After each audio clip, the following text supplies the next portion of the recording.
Today, I will show you a thriller. Film from 2016, titled The Girl on a Train. Spoilers ahead. Watch out and take care. This is a story about three women whose lives are interconnected in a terrifying circle of lies, abuse, and death. Rachel has turned into a sad drunk that lost her job over a year ago because of her drinking problem. Now, she just rides the same train every day, looking at the houses along its route, imagining what the life of one of the women that live in them is like.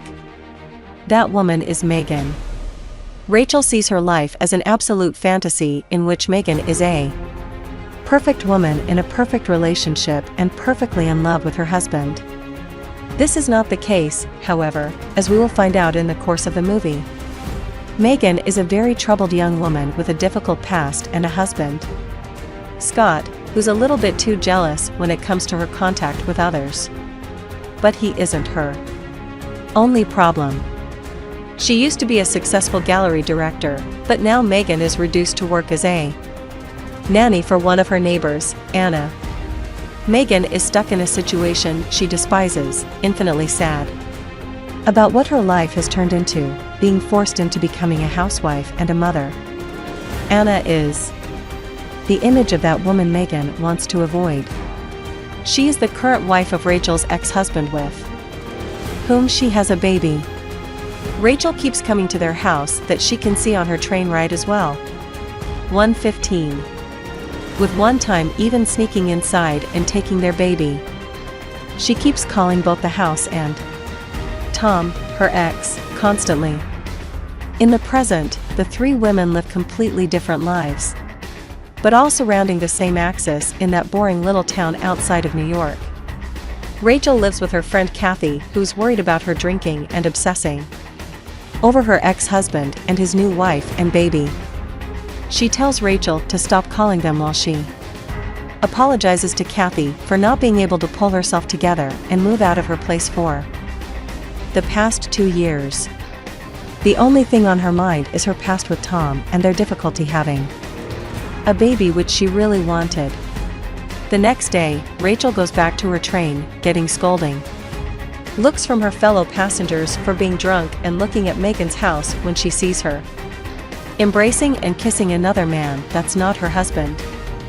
He is actually Megan's shrink, Dr. Abdick. And what Rachel doesn't know about Megan makes her assume that she's having an affair with him, and has her entire fantasy about her shattered in an instant, thinking that she's throwing her beautiful life away. Rachel gets drunker and more upset over the course of the day, correlating Megan's supposed affair with the one her ex, Tom, had with Anna before they even got divorced. She remembers his emails to her when she talks to a random woman she gets drunk with at a bar. Later, she records herself and her newfound friend cursing Anna out and then explaining how angry she feels about Megan cheating on her husband, making her want to go to her house and confront her about it. Rachel Eve explains in vivid detail how she would beat her up if she went to see her. On the train again, Rachel sees Megan's house and exits the crowded train in a drunken state, registering one of the passengers she knows from it, thinking he's following her to the tunnel where she sees someone. She calls out to the woman, calling her a whore. Rachel wakes up the next day in a terrible state after the previous drunken 24 hours. Her room is an absolute and disgusting mess, and to make it even worse, she has blood all over her hands, face, and clothes. She can hear her ex's voice in her head, being mean to her and saying she should leave him and Anna alone. Rachel washes up and tries to remember the previous day by looking at the recording she made on her phone, and scrambled images pop up into her mind from Megan in the tunnel and in her house, as well as the passenger from the train. She boards the train again and recalls herself hurting Megan the way she explained doing it on her recording. Rachel's memories are in absolute chaos, and she tries drawing them so she can put them together. Fearing what might have happened, she goes to an AA meeting and confesses that this is just her first day, sharing that when she was married she had her husband to tell her about the previous nights, and now no one can help her remember Going back on the train, she sees Martha, the wife of Tom's old boss. Rachel remembers herself at one of Martha's parties years ago when she made a scene, embarrassing her husband and probably costing him his job, or at least that's what he tells her to remember. Her memories flood her mind from the time that she was still married to Tom and very violent toward him. Rachel comes back home to Detective Riley and her partner waiting at Kathy's place for her. Riley asks her where she was that Friday night, and Rachel tells her that she wanted to visit Tom, but decided that it was a bad idea and got back home around 11. The detective notices a 5-hour gap between the time she says she got off the train and the time she got home. She shows Rachel a photo of Megan and tells her that she's gone missing on that Friday. Rachel says that she doesn't know Megan, nor has she seen her. When the detectives leave, Kathy confronts her about the fact that she hasn't had a job for a long time and she didn't tell her, but Rachel tells her not to worry about the rent because she still has alimony money. The two of them argue about her getting so drunk that she lost her memory when Kathy gets it in her mind that when people black out as she did, they are capable of terrible things. Suddenly, Rachel recalls seeing Megan with her shrink and runs off to tell the detective. Riley, however, isn't impressed that Rachel now somehow knows Megan and she just happened to be at the right place to witness her having an affair. Then, she tells Rachel that they have eyewitnesses stating that a drunk woman was seen in the vicinity of Megan's house that night, and Riley suspects if Rachel might have mistaken Megan for Anna because she also knows about the previous incidents she has had with her. In a flashback from some months earlier, we see Megan in a therapy session with Dr. Abdick. She's telling him that Scott is possessive and likes to own her.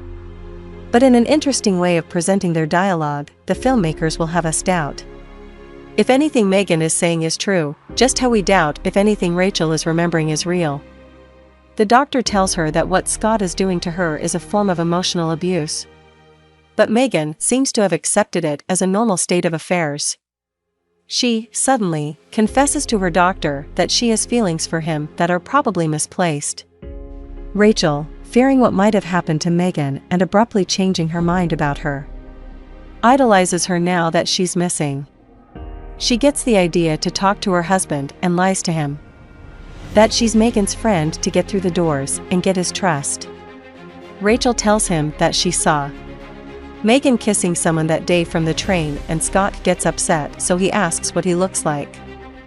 He offers Rachel a drink and she reluctantly takes it, knowing it would get her right back where she started. Before she leaves, Scott asks her if she would recognize the man if she saw him and shows her a picture of Dr. Abdick. Rachel can't tell at first, but as she thinks about it, she says that he was the man on the porch with Megan that Friday. In another flashback about Megan, we see her sleeping with someone, but with no clue who he actually is. Then, she has another session with her shrink, talking to him about the subject of getting a baby, then trying to avoid talking about it by coming on to him. Back in the present, Dr. Abdick is getting arrested by the police and Rachel begins to feel better, finding purpose in the search for Megan. However, Scott calls her and tells her that the shrink was released after he pointed a finger at him, sharing with the police everything that Megan had told him about her husband. The police are suspecting him now, and he thinks that they might have every reason to do so, considering how he behaved when she went missing. When Rachel leaves the house, she runs into Tom and Anna and has another misinterpreted flashback when he sees her and asks her to leave. Rachel remembers Anna being in the tunnel and hitting her, but Tom doesn't want to go in it. He tells her that they both know what she is capable of, hinting at her supposed violent outbursts, and gets very angry when Rachel mentions Megan. Sometime later, Rachel goes to see Dr. Abdick under the guise of looking for therapy herself. She tells him about her blackouts and confesses that when someone reminds her about what she has done during them, she feels removed and disconnected from what happened, as if it wasn't her that did those things. Without the intention of doing so, Rachel opens up to the doctor about how her alcoholism began and finally faces her own truth, that she's afraid of what she might have done. Meanwhile, Anna is also suspicious of Rachel and her intentions towards them, so she speaks to the police about it. Detective Riley, though, doesn't see it the same way as she does and in return creates suspicion in Anna about Tom, prompting her to do little investigations on her own. One night, Rachel gets a visit from Scott. He tells Rachel that Megan was pregnant and told her doctor instead of him. Scott falls asleep at Rachel's house and it becomes clear that she might have developed feelings for him or misplaced whatever she thought Megan was feeling like her own. In a flashback, we see the moment that Megan tells Dr. Abdick about her pregnancy, but we also finally find out why she was so apprehensive about having a child. She tells him that when she was 17 years old she gave birth to a little girl and loved being a mother because she loved her child. Fortunately, the child drowned in an awful accident that scared Megan forever. She and her boyfriend buried the baby in front of their house, then he left her with no warning. Rachel goes back to the shrink, probably more for herself than for Megan, and tells him about the incident with Tom's and Anna's baby. She was drunk when she got inside their house, and when she saw the child she just wanted to hold it for a moment to see what it felt like because she couldn't have one of her own. Anna, however, saw a different version of the same story and believed that she would hurt the baby, even though Rachel never would. Sometime later, Megan's partially decomposed body is found in the woods. The investigation is no longer a missing persons case, but a homicide.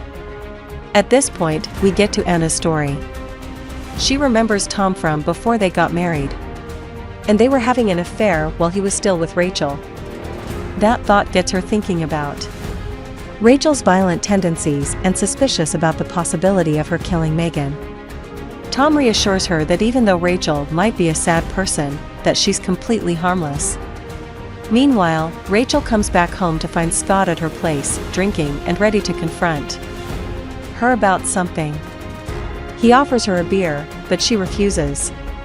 Scott goes on to tell Rachel that Megan's baby wasn't his, nor Dr. Abdick's, and asks her if she knew about a third man, but Rachel naturally doesn't know. Scott suspects as much because the detectives had told him that she didn't even know Megan at all. He's rightfully upset for her lying to him, so she tries to explain that the reason for that was only to help in the investigation. Scott attacks her, then storms out of her place. And Rachel goes to the police to report him. When she gets there, Detective Riley happens upon her and questions her about everything instead, confronting her about all of her lies and misdirection. Riley still suspects Rachel, so she keeps asking her what happened that night. Rachel still doesn't know, so she runs out there before she can say anything else.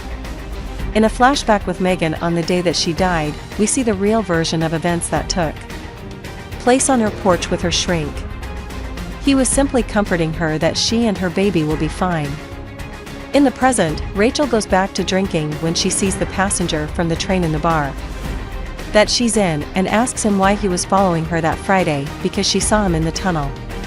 The man tells her that he saw her fall and wanted to help her, but she told him to leave her alone. No matter how much she pushes for answers, he doesn't know anything else about what happened that night.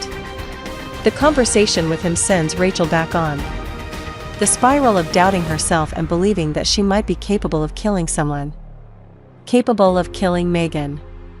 She listens to the recording again and decides to go to the police, leaving a note for Kathy with all her packed up possessions. When she enters the train, however, she sees Martha again. The woman is happy to see her, not how she would expect it to be. Though, Rachel still apologizes to her for acting the way she did all those years ago. Martha doesn't understand what Rachel is saying and tells her the real story of what happened that night. Unlike the story Tom had fed her the next day, Martha explains that during her party Rachel was drunk, but far from violent. In fact, she even took a little nap in her room. Furthermore, Martha tells her that Tom was fired from his job not because she embarrassed him, but because he slept with everyone in the office. Martha even tells Rachel how sorry she felt for her being married to him. Rachel suddenly remembers it all, that Tom was the violent and abusive spouse, taking his rage out on his alcoholic wife and making her feel even worse about herself. That night, Anna continues to investigate Tom's things when she finds a cell phone in his bag and charges it, only to find out that it's a woman's phone. She reads his texts to her, which make it apparent that he was having an affair. When he comes back home, Anna pretends that nothing is going on with her. That night, Anna finds out that the phone actually belonged to Megan and she throws it over the fence out of panic when she hears him coming. Meanwhile, Rachel's memories keep coming back to her, and she remembers seeing Megan in the tunnel the day she died, but the whole sequence of events is still fuzzy, so she goes back to the place where it all took place. Suddenly, Rachel remembers everything from seeing Megan there to the man that picked her up. In her flashback, Tom comes over to her, pulls her aside, and beats her up, then runs back to Megan and they drive off together. She even remembers being mean to the passenger that was trying to help her. Rachel has puzzled it all together, so she goes back to Tom's and Anna's house the next day. Anna is playing with her baby in the yard and freaks out when she sees her because Tom has also been feeding her the lie that Rachel is violent throughout the years. She tells Rachel to go away, but she insists that Anna needs to leave because Tom is dangerous and probably killed Megan. Anna doesn't want to leave him and keeps resisting what Rachel is trying to tell her. Tom appears and she confronts him about Megan, so he pulls her inside where the argument continues. Listening to Rachel recall her memory of the night, Anna tells them that she found Megan's phone. She asks Tom about the affair and he confirms it. When Rachel sees how Tom is treating Anna and the baby, she tries to call the police, but he stops her and drags her to the kitchen, intending to get her to drink. Rachel refuses, though he pours her one nonetheless. She keeps talking about how he treated her and made her feel, finally getting it into Anna's mind. When Rachel doesn't drink the vodka, he throws it in her face, then hits her over the head, knocking her out. At the very end, we see what transpired to Megan after she got in the car with Tom. They go to the woods together, where they usually had their meetings, and she tells him that she's pregnant and unsure if the baby is his or not. Megan is actually happy about it after everything that she's been through, but Tom tells her to get rid of it. However, she's not interested in doing anything like that and argues with him. Tom pushes her on a rock, then kicks her, and when he pulls her body to hide it, Megan wakes up. So he ultimately kills her with a rock. Back in the present, Tom is trying to manipulate Rachel into thinking that it's her fault Megan died, but she knows better than to fall for his words and tries to run. He grabs her and tries to strangle her under Anna's eyes. Rachel knocks him over and manages to escape, but when he follows her out this time, she stabs him with a wine opener. Anna comes out of the house and finishes the job Rachel had started. They both killed him together. Later in the police station, Rachel and Anna give Detective Riley the same story. Says that Rachel was right about everything. In the final image of the film, Rachel visits grave, then rides the train again, sitting in a different car and looking in the other direction.